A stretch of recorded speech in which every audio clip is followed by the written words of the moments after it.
Gabriel Urena, donc responsable du marché entreprise de la Banque Populaire du Sud. Donc, ce que je me proposais de faire, vous devez voir apparaître à l'écran le support. Donc, qu'on soit clair, ce n'est pas un support qui est encore définitif, puisqu'on le présente cet après-midi en comité de pilotage devant le DG. Donc, si ça en intéresse certains, c'est un support que je pourrais vous faire passer à titre d'info ou même à leader d'ici fin de semaine, je pense.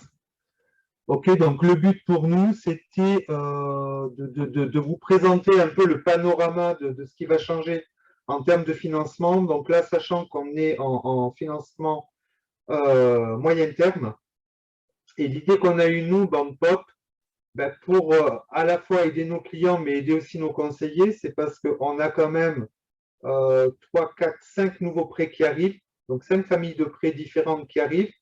Donc, c'est vrai que 5 familles de prêts qui vont arriver courant juin en même temps, ben, ça risque d'être un peu compliqué pour tout le monde. Donc, l'idée qu'on a eue, c'est d'essayer de caser chaque famille de prêts en fonction de la typologie des besoins.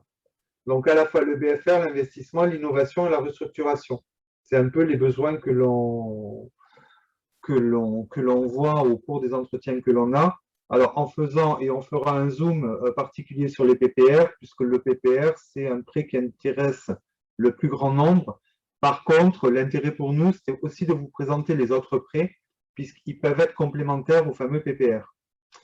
Donc, pour financer le BFR, donc avant tout, ça, je pense que vous devez le savoir, on attend la sortie du décret qui prolonge le PGE donc jusqu'à la fin de l'année. D'accord, donc encore une fois, bon là, on va pas, enfin moi je ne vais pas trop m'arrêter sur le PGE, sauf à ce que vous ayez des questions ou des points à voir auxquels je pourrais essayer de répondre. Par contre, au niveau du financement du BFR, donc il y a un nouveau prêt, donc ça c'est le premier qui arrive, c'est ce qu'on appelle le prêt participatif Foster. Donc c'est un peu le pendant du PPR en termes de dispositif. Alors pourquoi? Parce que c'est un prêt, bon, lui, qui est contre-garanti directement par l'Europe.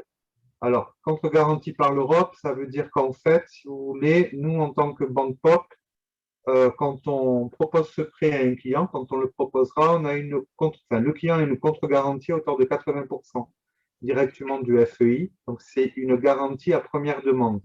Donc, ça veut dire que dans le cas d'un défaut, au bout de 3 échéances impayées, on demande au FEI de nous envoyer les fonds et le FEI nous les envoie. Ce qui intéresse donc le client, c'est le coût de cette garantie pour le client, il est nul. D'accord? C'est-à-dire on est dans la philosophie des prêts Foster, à savoir que le coût de la garantie est pris en charge par le FEI. À ce niveau-là, donc, il n'y a pas de contre-garantie, de surcoût ou de majoration de taux. Les taux donc, de crédit sont des taux classiques, en sachant que la particularité de ce prêt-là, c'est qu'on va avoir un prêt qui part sur une durée de 10 ans maximum, dont 2 ans de franchise. Donc, ce qu'il faut bien avoir à l'esprit, c'est que les taux à 10 ans ne seront pas forcément les taux à 4 ans, à 3 ans, ou à 2 ans, ou à 5 ans. OK. Donc, derrière, on a les prêts Socama Relance. Donc, idem, c'est le même principe, contre-garantie du FEI à 80%. Donc, cette contre-garantie est toujours gratuite, sauf que la Socama, c'est une société de caution mutuelle qui nous appartient, nous, Banque Populaire. Donc, l'accès à la Socama, c'est une commission flat au départ de 2,5%. 2% qui sont en frais de gestion et 0,50 en fonds de garantie qui est restitué à la fin. Et on a enfin, donc là on est toujours dans les financements de l'EFR, les fameux prêts EGF qui arrivent. Donc EGF, à ne pas confondre avec EDF, bon petit jeu de mots. Donc EGF, moi je reste français, donc c'est E pour Europe, G pour garantie et F pour fonds, fonds de garantie européen. D'accord? Donc ce sont en fait, et vous allez voir qu'il y a différents types de prêts en fonction des besoins que vous pourriez avoir. Et là, dans ce cadre-là, l'intérêt du PEGF Avenir Développement, c'est qu'on finance tout, que ce soit du BFR, que ce soit de l'immobilisation, corporelle ou incorporelle, on le finance. À hauteur de quel montant? Il y a une première enveloppe d'1 140 000 € par entreprise, quelle que soit la taille, et après, en fonction du chiffre d'affaires effectué, donc chiffre d'affaires retenu de 2019, ça peut aller jusqu'à 25% du chiffre d'affaires minoré des PGE qui ont été accordés préalablement. Donc, c'est quand même une enveloppe qui est sympa. La différence par rapport aux 3 premiers prêts, c'est que là, la contre-garantie est payante. Elle est payable flat au départ en une fois. et le coût de cette contre-garantie EGF, quelle que soit la typologie de prêt, elle est de 0,49% du capital restant dû. D'accord? Donc, on a un simulateur qui permet de la calculer. Donc, par rapport à BPI, on est en deçà de la quotité prise par BPI, mais il y a quand même un coût de contre-garantie. L'intérêt que l'on peut voir, nous, comme le client, c'est qu'en contrepartie, il y a une garantie du FEI à 70% en première demande, et sachant que dans cette typologie de prêt, quoi qu'il arrive, la banque devra conserver 10% de risque sur l'encours. Donc, quel que soit le nombre et la multitude de garanties que la banque pourrait prendre, il y aurait quand même une part de risque conservé à hauteur de 10%. On passe après sur les financements d'investissement. Donc, le pré-PES Socama, on reprend un peu la typologie de la Socama, donc je vais passer très rapidement pour arriver directement sur le PPR qui intéresse somme toute pas mal d'entreprises. Donc, ce qu'il faut savoir, c'est qu'au niveau du prêt participatif relance, donc c'est un prêt donc avec une garantie, donc, alors, indirectement de l'État de 90%, la banque conserve 10% de risque sur l'encours. Ce qui se passe, déjà pour bien comprendre le principe, c'est quand la banque va prêter un capital de 100, d'accord, il y a 90 qui vont repartir. Sur ces 90 qui vont repartir, les 90 vont repartir à un fonds de gestion géré par des assureurs dans lequel l'État aura 30%, une part. Donc, ce qui veut dire qu'en fait, la banque conserve véritablement un risque sur l'encours et sur ses fonds propres de 10%. Donc, ah non, c'est un micro. Donc, par rapport à cela, le coût, en termes de coût de la garantie, il n'y a pas de coût proprement dit. Pourquoi? Parce que le coût de la garantie se retrouve dans le taux proposé au niveau du PPR. Au niveau du groupe BPCE, ce taux a été fixé à 4,1%. Donc, le 4,1% par rapport au taux qui est actuellement sur le marché peut paraître élevé. Par contre, je vous rappelle que le prêt participatif relance, c'est quand même un prêt qui est assimilé à un quasi-fonds propre. Donc, il rentre au même titre ou à côté des obligations convertibles. Il rentre à côté ou au même titre qu'un organisme extérieur multicroissance ou quoi qui rentrerait, qui prendrait le capital de l'entreprise. Et quand on voit, si vous voulez, le coût du recours à ces organismes ou des obligations convertibles qui sont entre 8 et 12%, bon, le 4,8, somme toute, n'est pas si élevé que ça. L'intérêt qu'une entreprise peut avoir à faire du PPR. Alors, pour être simple et pour être franc, moi, l'objection principale que j'ai eue par rapport à des clients, c'est des clients, notamment Julien, qui vendredi m'a dit, mais attends, moi, actuellement, des prêts sur 5 ans, j'ai des taux à moins de 1%. Donc, quel intérêt pour moi d'aller faire un prêt à 4,10? Soit. Par contre, n'oubliez pas que là, on est quand même dans de la monnaie, dans de la trésorerie. Pourquoi? Parce que le PPR part sur une durée de 8 ans. Les 4 premières années, vous avez quand même un différé partiel avec une franchise partielle, d'accord, qui vous permet donc de conforter votre trésor, puisque le cash, vous l'avez. Si vous avez des PGE, qui vous permet aussi de faire face aux PGE, et qui vous permettra, si vous avez des investissements sous forme immobilisation corporelle, foncier ou autre, d'avoir recours à des financements tels que vous les pratiquez aujourd'hui. L'autre avantage du PPR, c'est que n'importe quelle banque, dans la mesure où elle conserve un risque de 10%, je ne pense pas qu'il y ait beaucoup de refus. Donc pour moi, c'est un prêt qui peut être assimilé à un prêt de confort pour une entreprise. Alors certes, là où je suis d'accord avec vous, si demain vous avez une machine-outil ou quelque chose à acheter, à mon avis, je pense qu'il y aura d'autres solutions que le PPR à mettre en avant pour faire ces financements-là. Par contre, l'avantage du PPR, encore une fois, ça peut être simplement pour pouvoir aider à la relance de l'économie et à conforter une trésorerie.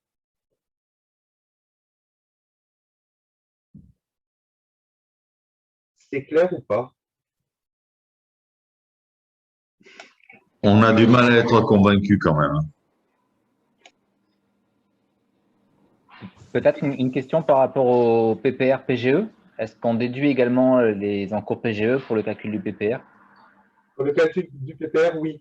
On déduit les encours du PGE. Okay.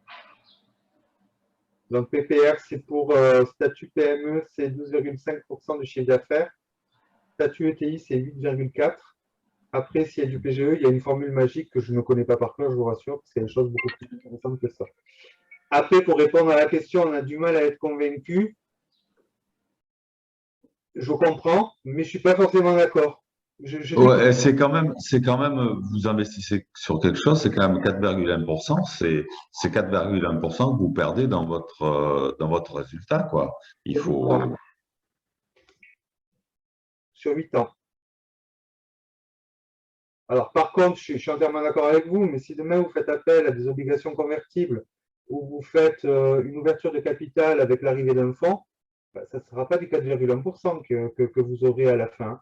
Parce que vous aurez d'une part un taux, alors que ce soit en obligation convertible, vous aurez un coupon plus une valorisation de la part de l'obligation. Si c'est le fonds, ben, il y aura une rémunération pour qu'eux puissent faire face à leurs besoins de trésorerie, mais avec une survalorisation aussi du nominal de la part, que vous paierez à la sortie. Mais par contre, ce que je vois moi, mais encore une fois, pour moi, le PPR, si vous voulez, bon, c'est quelque chose de tout nouveau. C'est quelque chose, vous verrez, bon, pour ceux qui en feront la demande, il y a quand même des documents, c'est assez drastique, hein, le cheminement pour obtenir un PPR. Par contre, la légitimité, ben, moi, il y a déjà un aspect dans lequel je trouve que le PPR est légitime, c'est quand on parle de trésorerie, c'est-à-dire une entreprise qui, pour pouvoir poursuivre son développement, a besoin de conforter sa trésorerie, pour moi, ça passera par du PPR. Pourquoi? Parce que l'avantage, si vous voulez, c'est qu'encore une fois, vous avez une franchise partielle de 4 ans qui va vous permettre, pour ceux qui ont les PGE, qui ont repris la franchise partielle et l'amortissement suivant sur les 4 années maximales, ben déjà d'apurer la créance de PGE, tout en ayant une pérennité et tout en ayant un matelas de sécurité sur la trésorerie. Une question, le PGE est plus pour les entreprises qui ont déjà du chiffre d'affaires et donc une activité. Pour une entreprise qui démarre son activité, donc pour nous qui n'a pas encore fait de chiffre d'affaires ou peu, le PPR peut être le plus intéressant. Puisque nous, on n'a pas droit au PGE, c'est bien ça? Non, le PGE, vous y avez droit, hein, si vous êtes en création. Ben oui, mais si je n'ai pas de chiffre d'affaires sur les années précédentes, comment on peut faire les 25% du chiffre d'affaires? Besoin de trésorerie ou de charge salariale par rapport à un prévis. D'accord, c'est sûr, c'est Ouais. ce que je vais faire. Oui. Et en fait, vous allez vous apercevoir, si vous voulez, que toutes les typologies de prêts dont je vous ai parlé, hein, qu'on soit sur, bon là on focalise sur le PPR, mais le PGE, les prêts OGF, c'est la même chose. Hein. Et vous n'êtes pas obligé d'avoir un chiffre d'affaires arrêté, défini. Par contre, si vous n'avez pas de chiffre d'affaires, c'est-à-dire si vous démarrez une activité, il faut que vous ayez un prévisionnel et qui tienne la route, ce qui paraît logique. D'accord. Parce qu'en face, si vous voulez, c'est quand même pour faire face à des besoins de trésorerie. Hein. Ok.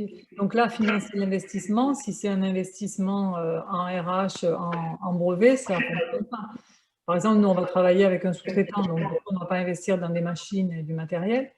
On va investir. Alors, l'investissement en RH au niveau PPR est possible. Hein. Le PPR ne finance pas du BFR pur.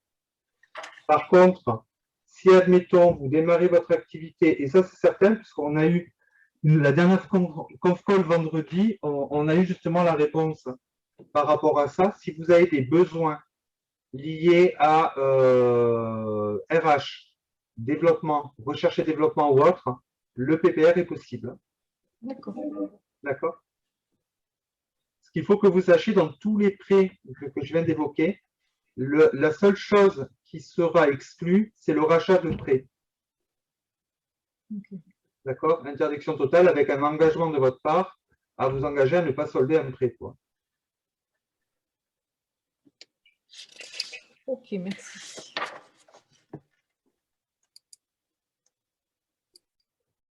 D'autres questions? Je continue.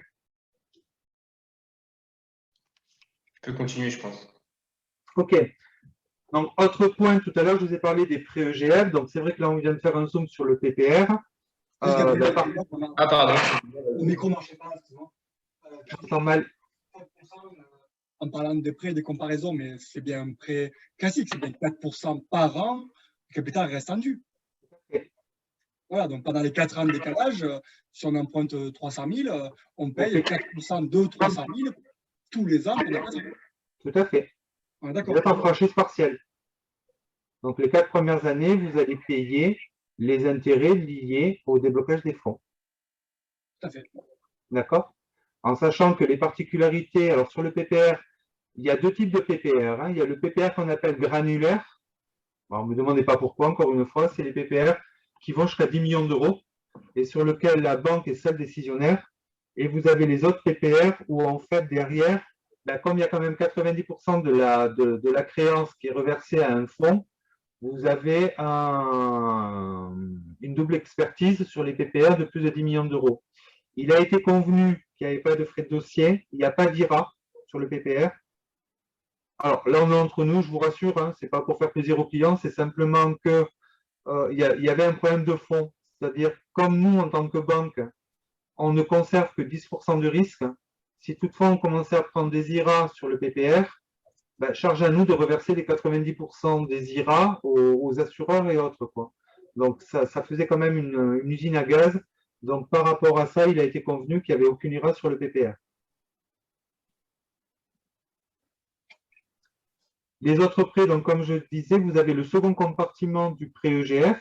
On a vu le premier compartiment dans le financement de BFR. Donc là, le second compartiment, c'est toujours le même, le prêt avenir développement, qui lui permet, comme je vous ai dit au départ, de financer à la fois du BFR, mais de l'IMO corporel ou incorporel.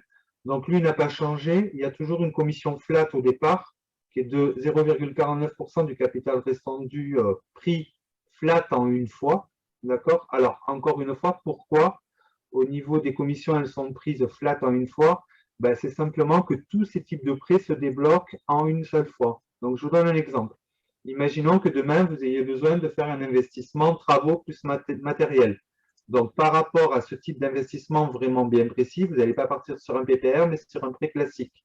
Pour minorer les garanties, imaginons que vous fassiez un prêt EGF à venir. Le déblocage, on va vous le faire en une fois, c'est-à-dire non pas sur facture, mais au départ. Charge à nous, par contre, a posteriori, de récupérer les factures inhérentes à l'investissement. Mais de ce fait-là, en fait, c'est le FEI qui nous a imposé donc de débloquer en une fois, simplement pour pouvoir verser la garantie flat et en une fois. Tout simplement. Et on retrouve en dernier, pour financer l'investissement, toujours le prêt Foster. Donc le prêt Foster, donc là, c'est vraiment une aparté parmi les autres financements. Pourquoi? Parce que derrière, on a une contre-garantie de 80% du FEI qui est gratuite. Et on reste sur des taux classiques. D'accord? En ayant par contre des durées maximales de 10 ans. Là, par contre, sur cette typologie de prêt Foster, on ne finance que des immobilisations, corporelles ou incorporelles, mais il faut vraiment que ça soit de l'immobilisation. Vous n'avez pas parlé des cautions dirigeants? Alors, les cautions dirigeants, si vous voulez, font partie des garanties annexes. D'accord? Donc, elles peuvent être proposées. Après, vous savez comme moi que chaque cas est un cas. C'est-à-dire, à chaque dossier, si vous voulez, c'est en fonction de la qualité du dossier que les garanties. On va d'abord analyser le risque économique et c'est après les garanties qui vont arriver. Donc, en fonction, si vous voulez, des demandes, c'est vrai que si je vous prends le prêt, admettons, Foster Développement, on peut effectivement prendre la caution du dirigeant ou au moins la demander. Par contre, elle sera plafonnée à 20% maximum. D'accord? Ça ne sera pas une caution à 100%. Sur le prêt EGF Avenir Développement, c'est pareil. Il faut, de toute façon, sur ces types de prêts, qu'on conserve, quoi qu'il en soit, 10% de l'encours. Donc, si je vous prends le prêt EGF Avenir Développement, on a une contre-garantie FEI de 70%. Donc, ça veut dire que au maximum, on ira recueillir la caution du dirigeant qu'à hauteur de 20%. Mais oui, mais alors que là, normalement, sur le Foster, on a 80 et 20, on ne peut pas rajouter. Si c'est la banque qui conserve 20% du risque, si elle demande la caution du dirigeant, c'est le dirigeant qui prend le risque, ce n'est pas la banque. Non, parce que la banque, une fois si elle arrive à recouvrir la caution, elle reversera les fonds au FEI. Puisqu'on doit conserver 20% de risque sur l'encours. Donc la caution, encore une fois, comme je vous ai dit, n'est pas obligatoire. Par contre, dans ce type de prêt, au niveau de Foster, si la banque vient à prendre une caution, elle est plafonnée à 20% maximum. D'accord? La banque doit quand même et néanmoins conserver 20% du risque de l'encours. Donc, ça veut dire, je vous donne un exemple précis. Imaginons que vous fassiez un prêt de 100 000 euros. Au bout de 3 mois, on a 3 échéances impayées. Donc, nous, on prononce la déchéance du terme. Bon, en arguant des formalités ou pas. Donc, le FEI va nous envoyer 80% de la créance contre garantie, à savoir 80 000 euros. Et si on a pris, nous, une caution à hauteur de 20%, ça veut dire qu'on va pouvoir aller recouvrir 20% de la créance, à savoir 20 000 euros. Imaginons qu'on récupère ces 20 000 euros. Ces 20 000 euros seront reversés au FEI puisqu'on doit conserver 20% de risque sur l'encours.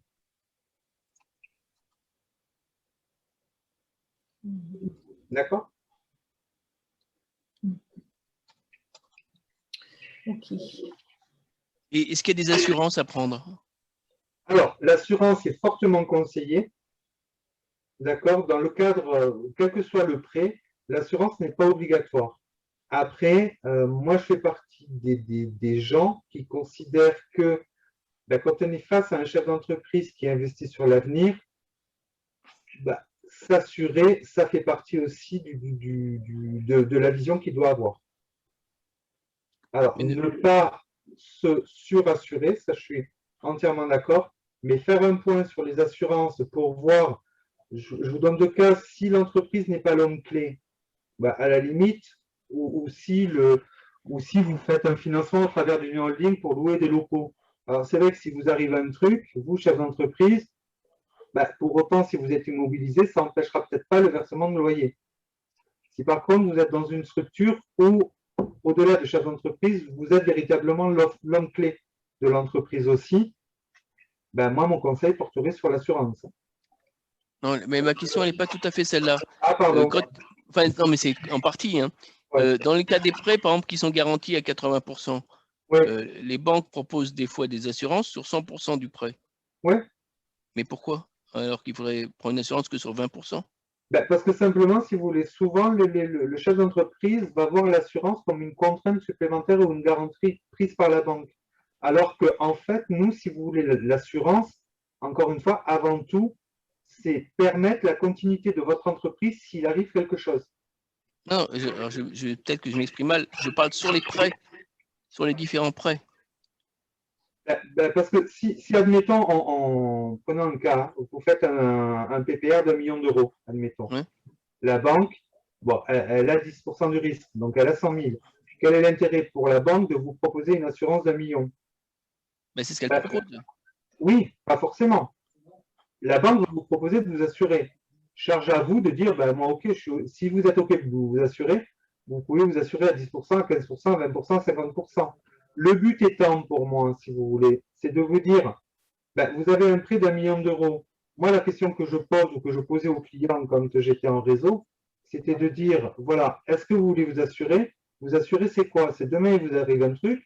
Est-ce que si vous êtes immobilisé ou si vous n'êtes plus là, votre boîte peut continuer et continuer le remboursement du prêt en toute quiétude?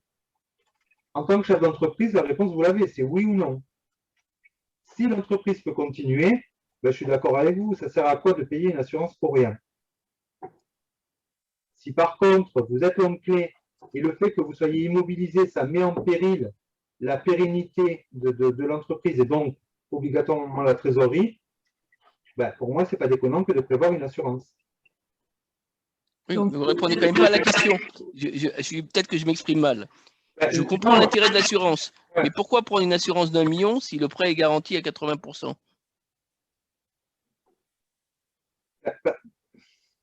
Si vous voulez, encore une fois, pour essayer de répondre clairement, on ne va pas vous proposer, pour répondre à votre question, une assurance à 100%. Si on vous propose une assurance à 100%, c'est pour l'intérêt de votre boîte. Nous, on s'en fiche. Mais je ne vois pas l'intérêt. Mais je ne comprends pas. Enfin, okay. L'intérêt, si vous voulez, c'est que derrière, vous faites un prêt d'1 million. Vous assurez 10%, donc 100 000. D'accord? Il vous arrive un truc. Donc l'assurance verse 100 000. les 100 000, déjà, et d'une, ils ne sont pas dévolus à la banque. La banque, elle n'aura que 10% des 100 000, donc elle aura 10 000. Mais par contre, la question suivante, c'est le reste du prêt, qui c'est qui va l'assumer? Parce que certes, il y a un fonds de garantie derrière. Mais par contre, il va avoir des actions en recouvrement quand même.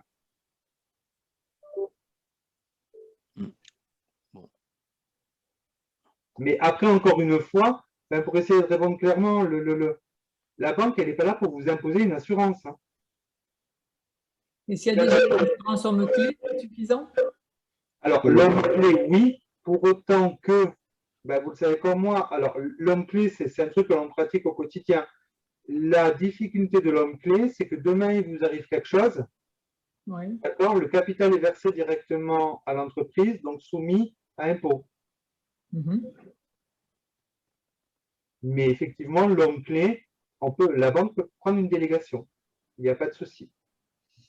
Mais après, ça, si vous voulez, pour moi, c'est du cas par cas, hein, vraiment.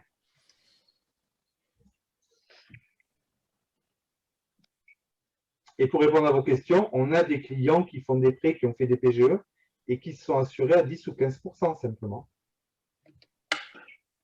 Alors, souvent, c'est pour minimiser le coût de l'assurance. Hein. Qu'on soit clair aussi. Hein.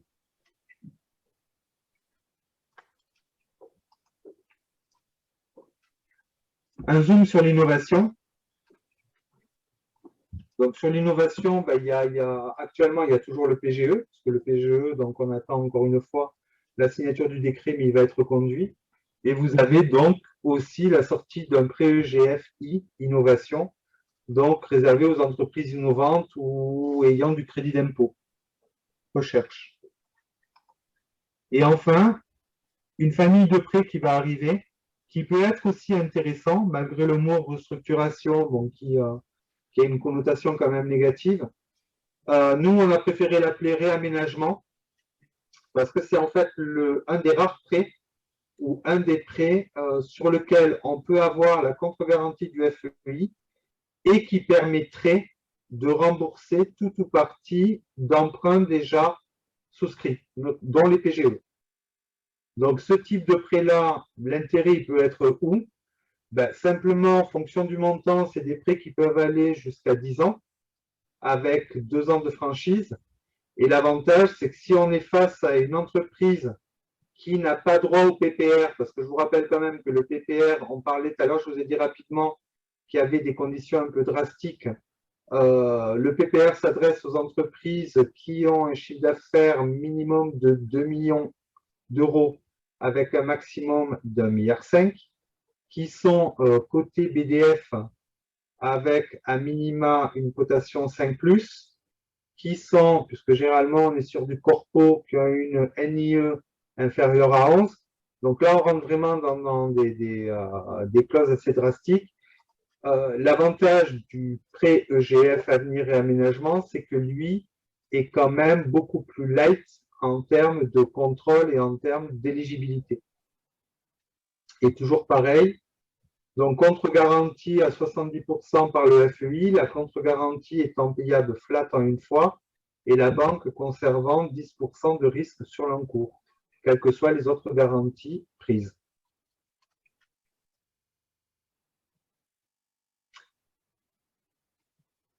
Voilà rapidement le panorama que je pouvais vous faire au niveau des prêts. Parfait. Merci Gabriel.